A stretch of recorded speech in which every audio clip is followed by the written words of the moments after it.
ജയലളിതയുടെ funeral ചിത്രീകരിച്ചത് ചേട്ടനാണ് Asia ന്യൂസിന് വേണ്ടി. ആ ഒരു അനുഭവം. ജയലളിതയ്ക്ക് സുഖമില്ല എന്ന് പറഞ്ഞുകൊണ്ടാണ് ഞങ്ങൾ ഇവിടുന്ന് ആദ്യം പോകുന്നത്. ഉം. അവിടെ ചെല്ലുന്നു. അപ്പോൾ അവിടെ ചെല്ലുന്ന സമയം മുതൽ അപ്പോളോ ഹോസ്പിറ്റലിൻ്റെ വാതുക്കൽ, അത് വേറെ അങ്ങ് ഇരിക്കാനും നിൽക്കാനും പോലും സ്ഥലമില്ലാത്തൊരു സ്ഥലമാണ് അപ്പോളോ ഹോസ്പിറ്റൽ. അതിനകത്തേക്ക് കയറ്റില്ല, ആ സൈഡിലേക്ക് പോകാൻ പറ്റില്ല. അവർ സ്ട്രിക്റ്റായിട്ട് പോലീസ് വളരെയധികം, അതായത് ഒന്നും രണ്ടൊന്നുമല്ല, നമുക്ക് അവിടെ നിൽക്കാൻ പോലും അത് കണക്ക് ചാനലുകളുടെ ബാഹുല്യം കണ്ടമാനമുണ്ട്. അപ്പം നമ്മൾ രാവിലെ ചെല്ലുന്നു, അതിൻ്റെ വാതുക്ക് നിൽക്കുകയാണ്. ഇവർ തീരെ അവശതയാണെന്ന് പറയുന്നുണ്ടെന്നുള്ളതല്ലാതെ ഒന്നും വെളിയിലേക്ക് വരുന്നില്ല, വാർത്തകളൊന്നും അറിയാൻ പറ്റുന്നില്ല നമുക്ക്. അപ്പോൾ ഇത് പിന്നെ ഏതാണ്ട് എനിക്ക് തോന്നുന്നു ഒരു 12 ദിവസത്തോളം അങ്ങോട്ട് ഞങ്ങൾ 10-12 ദിവസം അങ്ങോട്ട് ഞങ്ങൾ ആ അപ്പോളോ ഹോസ്പിറ്റലിൻ്റെ വാതുക്കൽ കാത്തു നിൽക്കേണ്ടി വന്നിട്ടുണ്ട്. അപ്പം കാത്തു നിന്ന് അപ്പം വേറൊന്നും സംഭവിക്കുന്നില്ല എന്ന് പറഞ്ഞ് ഞങ്ങൾ തിരിച്ചു പോരാൻ എന്നാ എനിക്ക് തോന്നുന്നു, പോകുന്നില്ല. ഞങ്ങൾ തിരിച്ചു പോരാനായിട്ട് എയർപോർട്ടിൽ വന്നപ്പോഴാണ് തോന്നുന്നുണ്ട് നമ്മളോട് തിരിച്ചു പോകണം, അവിടെ ഇച്ചിരി ക്രിട്ടിക്കലാണെന്ന് പറയുന്നുണ്ടെന്ന് പറയും. ഈ ക്രിട്ടിക്കൽ എന്ന് പറഞ്ഞപ്പോൾ തന്നെ നമുക്ക് പേടിയാണ്. തമിഴ്നാട്ടിൽ ഒരാൾ മരിക്കുക എന്ന് പറഞ്ഞു കഴിഞ്ഞാൽ അവിടെ ഏറ്റവും കുറഞ്ഞ ഒരു 10 പേരെങ്കിലും മരിക്കുമെന്നാണ് ഞങ്ങൾ കേട്ടിരിക്കുന്നത്. നമുക്കതിൻ്റെ നേരിട്ടുള്ള അനുഭവങ്ങളില്ല, എങ്കിലും പറഞ്ഞു വെച്ചതനുസരിച്ച് നോക്കിയാൽ പിന്നെ അവിടെ ആളുകൾ ഈ ആത്മഹത്യ ചെയ്യുന്നതിൽ ഏറ്റവും കൂടുതൽ ഇതുള്ളത് എനിക്ക് തോന്നുന്നു തമിഴ്നാട്ടിലെ ആളുകൾ അങ്ങനെ പെട്ടെന്ന് കേട്ടിട്ടുണ്ട്. എനിക്കറിയില്ല, എൻ്റെ അനുഭവങ്ങൾ ആളുകളൊക്കെ മരിക്കുമ്പം ഉടനെ എൻ്റെ കൂടെ ആത്മഹത്യ ഉണ്ടാകുന്നു എന്നൊക്കെ കേട്ടിട്ടുണ്ട്. പക്ഷേ ഞങ്ങൾ അവിടെ ചെന്നപ്പം നമ്മുടെ അവിടുത്തെ പത്രക്കാർ നമ്മളോട് പറഞ്ഞത് ആത്മഹത്യയൊന്നുമല്ല, അത് ചില ആൾക്കാർ ഇവിടെ ചെയ്യുന്നു എന്ന് തന്നെ വേണമെങ്കിൽ പറയേണ്ടി വരുമെന്ന് പറയുന്നുണ്ട്. പക്ഷേ അത് എത്രത്തോളം വാസ്തവമുണ്ടെന്ന് നമുക്കറിയില്ല. പക്ഷേ അത് ഈ പറഞ്ഞ കണക്ക് ഞങ്ങൾ തിരിച്ച് പിന്നെ അവിടെ ചെല്ലുകയാണ്. ഞങ്ങളവിടെ ചെല്ലുന്നു. പിന്നെ 2 ദിവസം കൂടെ എനിക്ക് തോന്നുന്നു, 2 ദിവസം കൂടെ അത് നടന്നു, 2 ദിവസം കൂടെ നിന്നു. അത് കഴിഞ്ഞാണ് മരിച്ച് ഞങ്ങൾ അത് കഴിഞ്ഞ് പോന്നു എന്ന് എനിക്കൊരു സംശയമുണ്ട്. തിരിച്ചു ചെല്ലുന്നു. അപ്പോൾ പിന്നെ മരണം ഉറപ്പിച്ച് കഴിഞ്ഞാണ് ഞങ്ങൾ ചെല്ലുന്നത്. ചെന്നു എന്ന് പറഞ്ഞു കഴിഞ്ഞാൽ ഏതാണ്ട് എനിക്ക് തോന്നുന്നു ഒരു 5-6 കിലോമീറ്റർ അപ്പുറത്തേക്ക് വണ്ടി ചെല്ലത്തില്ല. പിന്നെ അവിടുന്ന് ഞങ്ങൾ അന്ന് എനിക്ക് തോന്നുന്നു വലിയ ബാക്ക് പാക്കാണ്, ഏറ്റവും വലിയ ബാക്ക് പാക്കും എടുത്ത് തോളത്തിട്ട്, അതിൻ്റെ ബാറ്ററി അഡീഷണൽ ഒരു സ്പെയർ എടുക്കണമെന്നുണ്ടെങ്കിൽ അതുകൊണ്ടൊരു 1-2 കിലോ വെയിറ്റ് അതും എടുത്ത് നമ്മുടെ ജീൻസിൻ്റെ പോക്കറ്റിലും ഇട്ട് ഈ ബാക്ക് പാക്കുമായിട്ട് അവിടുന്ന് എനിക്ക് തോന്നുന്നു എൻ്റെ ഒരു 3-4 കിലോമീറ്റർ നടന്നു. ബീച്ചിലാണ് ഫ്യൂണറൽ നടക്കുന്നത്. അപ്പം പിന്നെ അങ്ങ് എല്ലാം പറ്റില്ല എന്ന് മനസ്സിലായപ്പം നേരെ ഞാൻ പറഞ്ഞു, ജോഷി നമുക്ക് ഇവിടെ ഏതെങ്കിലും അടുത്തൊരു ബിൽഡിങ്ങിൻ്റെ മുകളിലേക്ക് കയറുന്നതായിരിക്കും നല്ലത്. അപ്പം നേരെ ഞങ്ങൾ ഇവിടുന്ന് ബിൽഡിങ്ങിൻ്റെ മുകളിലേക്ക് കയറാൻ ശ്രമിച്ചപ്പോൾ അവിടെ അവർ കയറ്റി വിടില്ല എന്ന് പറഞ്ഞു. നമ്മൾ പിന്നെ അവരുടെ കൈയും കാലും ഒക്കെ പിടിച്ച് ഒരു വിധത്തിൽ അതിൻ്റെ മുകളിൽ കയറി അതുകൊണ്ട് നമുക്ക് ഫ്യൂണറൽ എടുക്കാൻ പറ്റി. ഇല്ലെങ്കിൽ നടക്കില്ല എന്ന് പറഞ്ഞാൽ, ഞാൻ പറഞ്ഞില്ലേ, ഞങ്ങൾ നിൽക്കുന്നത് പോലും പിന്നെ ആ ബീച്ചുമായിട്ട് ഏതാണ്ട് ഒരു 1-1.5 കിലോമീറ്റർ ഇപ്പുറമാണ്. പക്ഷേ മേളിലായതുകൊണ്ട് നമുക്കത് കൃത്യമായിട്ട് കാണാനും അത് പോകുന്നതും പിന്നെ കുറേയൊക്കെ എൻ്റെ വിഷ്വൽ എടുത്തും തോന്നുന്നുണ്ട്. പക്ഷേ നമ്മളുടെ അവിടെ നിന്ന് ലൈവ് കൊടുക്കാനാണെങ്കിലും എല്ലാം വളരെ കൃത്യമായിട്ട് അതിനകത്തുനിന്ന് നടന്നു എന്നുള്ളതാണ്. അതായത് പിന്നെ ഞങ്ങളുടെ ഒരു യാത്ര, മറക്കാൻ പറ്റാത്തൊരു യാത്രയുണ്ട്. അതായത് മാലിദ്വീപിൽ മറിയം റഷീദയുടെ ഇൻ്റർവ്യൂ എടുക്കാനായിട്ട് ഞാനും ജിമ്മി ജെയിംസും ഞങ്ങൾ രണ്ടുകൂടെ തലേദിവസം രാത്രി വിളിച്ചെന്നോട് പറഞ്ഞിട്ട് രാവിലെ നമുക്ക് 5 മണിയാകുമ്പോഴത്തേക്ക് പോകണം. പിന്നെ എയർപോർട്ടിൽ നിന്ന് എനിക്ക് തോന്നുന്നു 7 മണിക്ക് കണ്ട ഫ്ലൈറ്റാണെന്ന് തോന്നുന്നുണ്ട്. അപ്പം ഞാൻ പറഞ്ഞു ഓക്കെ പോകാമെന്ന് പറഞ്ഞു. ഞാൻ റെഡിയായി ഓഫീസിൽ വന്ന് യൂണിറ്റും എടുത്ത് എയർപോർട്ടിൽ ചെന്ന് നിന്ന് ഫ്ലൈറ്റ് വന്ന് ഞങ്ങൾ കയറി. പിന്നെ മാലി എത്തി ക്ലിയറൻസിന് വേണ്ടിയിട്ട് ഞങ്ങൾ എയർപോർട്ടിൽ പാസ്പോർട്ട് കൊടുത്തു, വിസയ്ക്ക് വേണ്ടിയിട്ട്. അവിടെ വിസ നമ്മൾ തന്നെ നേരിട്ട് എടുക്കാൻ തോന്നുന്നു. അപ്പം കൊടുത്തപ്പം ജിമ്മി ജെയിംസിൻ്റെ എഴുതിയിട്ടുണ്ട് പിന്നെ ജേർണലിസ്റ്റ് എന്നുണ്ട് അതിനകത്ത്. അപ്പോൾ ആ സമയത്ത് അവിടെ ഇലക്ഷൻ നടക്കുന്ന സമയമാണ്. അപ്പം അവർ പറഞ്ഞു നിങ്ങളിവിടെ ഇറക്കാൻ പറ്റില്ല എന്ന് പറഞ്ഞു. അപ്പം ജിമ്മി കുറേ പറഞ്ഞു നോക്കി, ഞങ്ങളിത് കണക്ക് ഇലക്ഷനുമായിട്ട് ബന്ധപ്പെട്ട് എടുക്കാൻ വന്നതല്ല, ഞങ്ങൾ പിന്നെ വേറെ ഒരു ഇൻ്റർവ്യൂ എടുക്കാൻ വന്നതാണ്. പക്ഷേ അവർ അത് കുറച്ച് സമ്മതിച്ചില്ല, യാതൊരു കാരണവശാലും പറ്റില്ല എന്ന് പറഞ്ഞ് നിങ്ങളായാലും വെയിറ്റ് ചെയ്യാമെന്ന് പറഞ്ഞിട്ട് ഞങ്ങളെ അവിടുന്ന് കറങ്ങി ഇപ്പുറത്തോടെ ഇറക്കി വേറൊരു സ്ഥലത്ത് കൊണ്ടുവന്ന് നമ്മളെ ഇരുത്തി. അപ്പോൾ അവിടെ കുറേ നേരം ഇരുന്നു.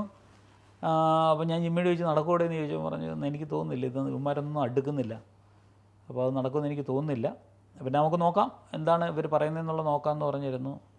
അപ്പോൾ ഇത് കഴിഞ്ഞപ്പോഴത്തേക്ക് അവിടുന്ന് കുറച്ച് പേര് വന്നിട്ട് പറഞ്ഞു നിങ്ങളെ പുറത്തിറക്കാൻ പറ്റില്ല, ഇലക്ഷൻ ടൈം ആയതുകൊണ്ട് ജേർണലിസ്റ്റിനെ ഇറക്കിയാൽ അതിവിടെ എന്തെങ്കിലും പ്രശ്നം ഉണ്ടാകാൻ ചാൻസ് ഉണ്ട്, അപ്പോൾ അത് കാരണം നടക്കില്ല എന്ന് പറഞ്ഞു. അപ്പോൾ ഏതായാലും ഞങ്ങളെ അവിടെ വേണ്ട 1 മണിക്കൂർ അവിടെ ഇരുത്തി, ഞങ്ങളെ ഇരുത്തി, വെള്ളം പോലും തന്നില്ല അവർ. 2 മണിക്കൂർ കഴിഞ്ഞപ്പം 2 പേര് വന്നിട്ട് പറഞ്ഞു നിങ്ങൾ ഒന്നുകിൽ ഇന്ന് ഫ്ലൈറ്റ് ഉണ്ടെങ്കിൽ നിങ്ങളെ തിരിച്ചു വിടും, അല്ലെങ്കിൽ ഇവിടുത്തെ സെല്ലിൽ കിടക്കണം, അതായത് പുറത്തു വിടാൻ പറ്റില്ല. ഒന്ന് ഇവിടെ സെല്ലെന്ന് പറഞ്ഞാൽ അവിടെ ഒരു എന്താ നമ്മൾ രക്ഷപ്പെട്ടു പോകാതിരിക്കാനുള്ളൊരു സാധനമായിരിക്കും അവരുദ്ദേശിക്കുന്നത്. അപ്പോൾ ഏതായാലും ദൈവാധീനം കണക്ക് ഫ്ലൈറ്റ് ഉണ്ടായിരുന്നു, തിരിച്ച് റിട്ടേൺ ഒരു ഫ്ലൈറ്റിൽ ആ ചെന്നിറങ്ങി ഞങ്ങളെ 2 മണിക്കൂറിനുള്ളിൽ അടുത്ത ഫ്ലൈറ്റിൽ കയറ്റിയിട്ട് ഞങ്ങളെ തിരിച്ച് കൊച്ചിയിലേക്ക് വിടുകയും ചെയ്തു. പിന്നെ അതേപോലെ തന്നെ നമ്മളുടെ ഞാനും അയ്പും കൂടെ ശ്രീലങ്കയ്ക്ക് പോയൊരു ചരിത്രമുണ്ട്. അതായത് കപ്പലില്ല, ടൂറിസ്റ്റ് ഷിപ്പ്. അപ്പോൾ അതിൽ അയ്പ് അത് ഫൈറ്റ് ചെയ്ത് മേടിച്ചൊരു സാധനമാണ് അത്. ഒത്തിരി പേര് അതിന് ഞങ്ങളെ വിടരുത്, ആലപ്പുഴ ബ്യൂറോ അടച്ചിട്ട് പോയ ഒരു ചരിത്രമുണ്ട്. അതായത് അന്ന് മനോജ് കെ ദാസ് കൊച്ചിയിലുള്ള സമയമാണ്. അപ്പം പുള്ളിയോട് വിളിച്ചു പറഞ്ഞു ഇതണക്കൊരു സാധനം ഞങ്ങൾക്കൊരു ഇത് വന്നിട്ടുണ്ട്, അയ്പ് പറഞ്ഞു ഞങ്ങൾക്ക് ഒരു സാധനം വന്നിട്ടുണ്ട്, അപ്പം അതൊന്ന് പോയാൽ കൊള്ളാം. അതിനെന്താ നിങ്ങൾ പോകണം, അപ്പം അല്ല രാജേഷും കൂടെ വരണമെന്ന് പറഞ്ഞു. 2 പേരും പോകണം. അപ്പോൾ അതിനവിടെ എന്താ ചെയ്യാൻ പറ്റും നിങ്ങൾക്ക്? അപ്പോൾ നമുക്കിവിടെ മിസ്സാകാതെ ഞങ്ങൾ നോക്കിക്കോളാം, അതിനുള്ള ഏർപ്പാട് ചെയ്തിട്ട് പൊക്കോളാം എന്ന് പറഞ്ഞു. അന്ന് നമ്മളുടെ അവിടെ നോക്കുന്നൊരു പയ്യനുണ്ട്, അവനോട് എല്ലാം പറഞ്ഞ് ഏർപ്പാട് ചെയ്യാമെന്ന് പറഞ്ഞു. അപ്പോൾ അതിൻ്റെ പേരിൽ ഒത്തിരി മേളിൽ നിന്നുള്ള ഫൈറ്റൊക്കെ വന്നെങ്കിലും ഇത് എല്ലാം സമ്മതിച്ചു തന്നു. ഞാനും അയ്പും കൂടെ ഒരു ദിവസം വൈകുന്നേരം വന്നു തോന്നുന്നുണ്ട്, വൈകുന്നേരം രാവിലെ കൊച്ചിയിൽ നിന്ന് ക്രൂയിസ് കയറുന്നു.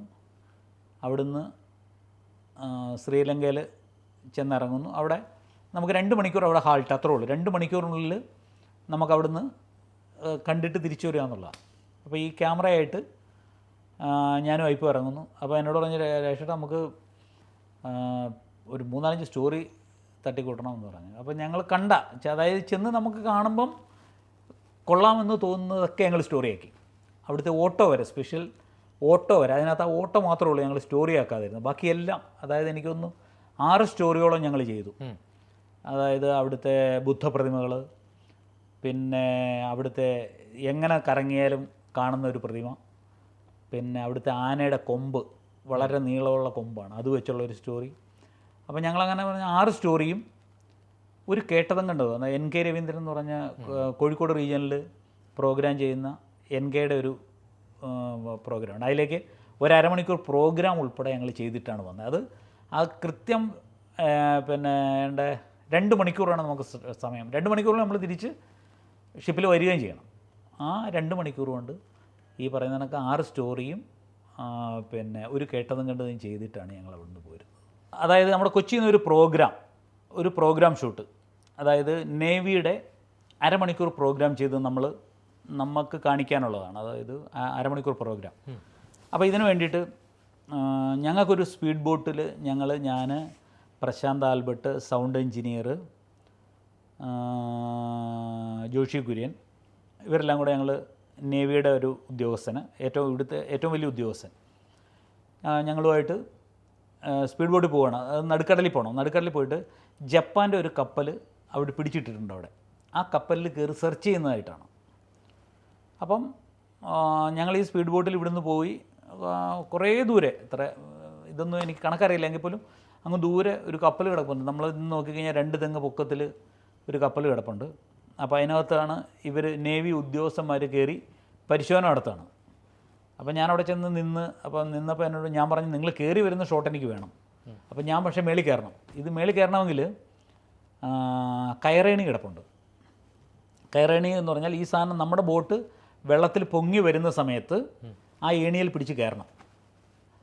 അപ്പം ഞാൻ നോക്കിയപ്പം വലിയ കുഴപ്പമില്ല, പിടിച്ച് കയറാനൊക്കെ പറ്റും. എങ്കിലും അപ്പോൾ ഞാൻ ഇങ്ങനെ കയറുന്നതിനെക്കുറിച്ച് ഇങ്ങനെ ചിന്തിച്ചു. അപ്പം അവർ കയറാൻ പോയപ്പോൾ പറഞ്ഞു ഞാൻ കയറിയിട്ട് നിങ്ങൾ കയറിയാൽ മതി എന്ന് പറഞ്ഞു ഉദ്യോഗസ്ഥരോട്. അപ്പം നേവിയുടെ പിന്നെ അവിടുത്തെ മെയിൻ ഓഫീസർ ഒരു മലയാളിയാണ്. പുള്ളിനോട് ചോദിച്ച് രാജേഷ് ഇതിനു മുമ്പ് കയറിയിട്ടുണ്ടോ എന്ന് ചോദിച്ചു. അപ്പോൾ നമ്മൾ വീട്ടിൽ തെങ്ങ കയറിയിട്ടുണ്ടോ എന്നുള്ളതല്ലാതെ ഇതുവരെ കയറിയ ചരിത്രം നമുക്കില്ല. അപ്പോൾ ഞാൻ പിന്നെ കയറിയിട്ടുണ്ട് സാറേ എന്ന് പറഞ്ഞു. ആ ശരിയെങ്കിൽ ഓക്കെ എന്ന് പറഞ്ഞു. പക്ഷേ ആദ്യത്തെ കയറ്റിൽ തന്നെ ഞാൻ ഇതിനകത്ത് കയറി, അതിൻ്റെ മേളിൽ കയറി എന്ന് പറഞ്ഞാൽ ആ കപ്പലിൻ്റെ മേളിൽ കയറിയെന്ന് ഞാൻ ഷൂട്ട് ചെയ്ത്, പിന്നെ ഇത് കഴിഞ്ഞ് ഇവർ കയറി വരുന്നതും ബാക്കിയുള്ളത് അവിടെ സെർച്ച് ചെയ്യുന്നതും എല്ലാം എടുത്ത് തിരിച്ചിറങ്ങി വന്നു. അപ്പോൾ എന്നോട് ജോഷി ചോദിച്ചായിരുന്നു, ഇതിന് മുമ്പ് കയറിയിട്ടുണ്ടായിരുന്നു. ഞാൻ അവിടെ ഇതൊന്നും കയറിയിട്ടില്ല, നമ്മൾ കയറി എന്നൊക്കെ പറഞ്ഞു എന്നുള്ളതേ ഉള്ളൂ. ഈ 30 വർഷത്തോളം ഇപ്പോൾ നിരവധി മാധ്യമങ്ങൾ നമുക്കിടയിലുണ്ട്. അപ്പോൾ ഒരു സ്ഥലത്ത് നിന്ന് മറ്റൊരു സ്ഥലത്തേക്ക് നിരന്തരമുള്ള സഞ്ചാരമാണ് ഈ മാധ്യമപ്രവർത്തനം എന്ന് പറയുന്നത്. അപ്പോൾ ഇങ്ങനെ ഈ 30 വർഷത്തോളം ഏഷ്യാനെറ്റിനൊപ്പം മാത്രം ഉള്ള ആ ഒരു യാത്രയിൽ ഉണ്ടായ സുരക്ഷിതത്വം എന്തായിരുന്നു ഏഷ്യാനെറ്റ് തന്നത്? അതായത് ഏഷ്യാനെറ്റ് എന്ന് പറഞ്ഞു കഴിഞ്ഞാൽ ഞാൻ നേരത്തെ തന്നെ പറഞ്ഞു കഴിഞ്ഞിട്ടുണ്ട്, അതെൻ്റെ ജീവവായു എന്നൊക്കെ പറയാം. അതായത് ഇന്ന് കാണുന്നവർ എല്ലാവരും അങ്ങനെയാണോ എന്ന് ചോദിച്ചാൽ എനിക്കറിയില്ല. പക്ഷേ ഞാൻ അങ്ങനെ ആയിരുന്നു. അതായത് എൻ്റെ സ്ഥാപനമാണ്. അതായത് ഞാൻ കാരണം വളർന്ന ഒരു സ്ഥാപനമാണിത്. അതിൽ യാതൊരു സംശയവും ഇല്ലയെന്ന് ആര് പറഞ്ഞാലും ഞാൻ സമ്മതിക്കത്തുമില്ല. ഇത് എൻ്റെ കയ്യൊപ്പ് ഇതിനകത്തുള്ള ഒരു ചാനലാണ്. അപ്പോൾ അതുകൊണ്ട് ഒരു കാരണവശാലും, അതായത് ഓഫറുകൾ ഇഷ്ടം പോലെ വന്നിട്ടുണ്ട് എനിക്ക്. ഏതൊരു ചാനൽ തുടങ്ങിയിട്ടുണ്ടെങ്കിലും അതിലെല്ലാം എന്നെ വിളിക്കാത്ത ഒരു ചാനലും ഇല്ല. എല്ലാ ചാനലുകളിലും എനിക്ക് ഓഫറുകൾ വന്നിട്ടുണ്ട്. പക്ഷേ ഏഷ്യാനെറ്റ് വിട്ടുള്ള കളി, അന്നും എൻ്റെ ഏറ്റവും അടുത്ത സുഹൃത്ത്, ഞങ്ങളുടെ തലപ്പത്തുണ്ടായിരുന്ന ഒരാൾ എന്നെ വിളിച്ചപ്പോഴും ഞാൻ പറഞ്ഞൊരു സാധനം, അണ്ണാ ഏഷ്യാനെറ്റ് വിട്ടുള്ള ഒരു കളിക്കും, അതായത് ഞാൻ പ്രോപ്പറായ എങ്ങും എത്താത്ത ഒരാളാണെങ്കിൽ പോലും ഞാൻ പറഞ്ഞു ഏഷ്യാനെറ്റ് വിട്ടുള്ള ഒരു കളിക്കും ഞാനില്ല, അത് കഴിഞ്ഞിട്ടുള്ള കാര്യങ്ങൾ മാത്രം മതി. അതായത് അത്ര ആത്മബന്ധം എനിക്കുണ്ട്. വെറുതെ അല്ല, ഇത്രയും വർഷവും നമ്മൾ ഇതിനകത്ത് കിടന്ന് ഇത് ഇപ്പം കാണുന്ന കണക്കല്ല. പണ്ട് ഞങ്ങളെന്ന് പറഞ്ഞു കഴിഞ്ഞാൽ ഒരു ജോലിയല്ല ഞങ്ങൾ ചെയ്യുക, എല്ലാ ജോലികളും ചെയ്യും. അതായത് ഇപ്പോൾ രാത്രിയിൽ അന്നൊക്കെ ഞങ്ങൾ ഓഫീസിൽ തന്നെ ആയിരിക്കും കിടക്കുന്നത്. അവിടെ ഒരു റെസ്റ്റ് റൂം ഉണ്ടാവും. വീട്ടിലേക്കൊക്കെ പോകുന്ന ഈ പറഞ്ഞ കണക്ക് ചിലപ്പം ആഴ്ചയിൽ ഒരു ദിവസമോ 2 ദിവസമോ ഒക്കെ ആയിരിക്കും ഞങ്ങൾ വീട്ടിൽ പോകുന്നത്. അപ്പോൾ അതുവരെ ആ ഓഫീസിൽ തന്നെ ആയിരിക്കും നമ്മൾ കുളിക്കുന്നതും അവിടെ തന്നെ, ബാക്കിയുള്ള എല്ലാം അവിടെ തന്നെയാണ്. രാത്രി ഇപ്പോൾ ഈ പറഞ്ഞ കണക്ക് ഒരു ആക്സിഡൻ്റ് ഉണ്ടായി, രാവിലെ അവിടെ നിന്ന് ഒന്നുകിൽ ഇന്ദുമാർ അല്ലെങ്കിൽ ബിനി, അഭിലാഷ് ഇവരാരെങ്കിലും വിളിച്ചു പറയും, രാജേഷേ എടാ അവിടെ ഒരു വണ്ടി മറിഞ്ഞിട്ടുണ്ട്, 2 ഷോട്ട് എടുത്തൊന്ന് നീ ഒന്ന് ഇട്ട് കൊടുത്തേക്കും എന്ന് ചോദിച്ചു കഴിഞ്ഞാൽ അന്ന് ഡ്രൈവർ ഉണ്ടാവണമെന്നില്ല. ഞാൻ തന്നെ വണ്ടി എടുക്കുന്നു, ഞാൻ തന്നെ അത് എടുത്തുകൊണ്ട് പോയി ഷൂട്ട് ചെയ്യുന്നു, ആ സാധനം കൊണ്ടുവന്നിട്ട് ഞാൻ തന്നെ എഡിറ്റ് ചെയ്യുന്നു, ഞാൻ തന്നെ എടുത്ത് FTPയിൽ ഇട്ട് കൊടുക്കുന്നു. ഇതെല്ലാം ചെയ്യുന്നത് ഞാനാണ്. പക്ഷേ അതിപ്പോഴത്തെ ആൾക്കാരോട് പറഞ്ഞു കഴിഞ്ഞാൽ അവർ പറയും അയ്യോ അതെൻ്റെ ജോലിയല്ല. പക്ഷേ നമ്മൾ ചെയ്തിരുന്നതെന്ന് പറഞ്ഞു കഴിഞ്ഞാൽ, ഞങ്ങൾ എന്ന് പറഞ്ഞു കഴിഞ്ഞാൽ ഒരു സമയത്ത് കൊച്ചിയിലെ ബീരാങ്കുഞ്ഞ് റോഡിൽ ഞങ്ങളുടെ ഒരു കൂട്ടായ്മയായിരുന്നു. അതിനകത്ത് ഞാൻ, ഇന്ദുകുമാർ, ബിനി, അഭിലാഷ്, അശോകൻ, അജിഎം നൂഹു, ജോസ് അഗസ്റ്റിൻ, മധു മേനോൻ. അപ്പോൾ ഇത്രയും പേര് അതിനകത്തുണ്ടാവും. ഈ ഇത്രയും പേരെന്ന് പറഞ്ഞു കഴിഞ്ഞാൽ നമ്മളൊരു കുടുംബം കണക്കായിരിക്കും അവിടെ ജീവിക്കുക. അതിനകത്ത് ഇപ്പോഴത്തെ കണക്ക് ഈഗോയോ പറയാനുള്ളത് ആരുടെ മുഖത്തും ഒക്കെ നമുക്ക് പറയാം. അതൊന്നും അപ്പോഴത്തേക്ക് മാത്രമേ ഉള്ളൂ, പിന്നത്തേക്കൊരു സാധനമില്ല. അപ്പോൾ അതുകൊണ്ട് ഈ ഒരു പ്രസ്ഥാനത്തിൽ നിന്ന് എനിക്ക് പോയവരുണ്ടാവാം, പക്ഷേ ഞാൻ ഇതിൽ കംഫർട്ടായിരുന്നു.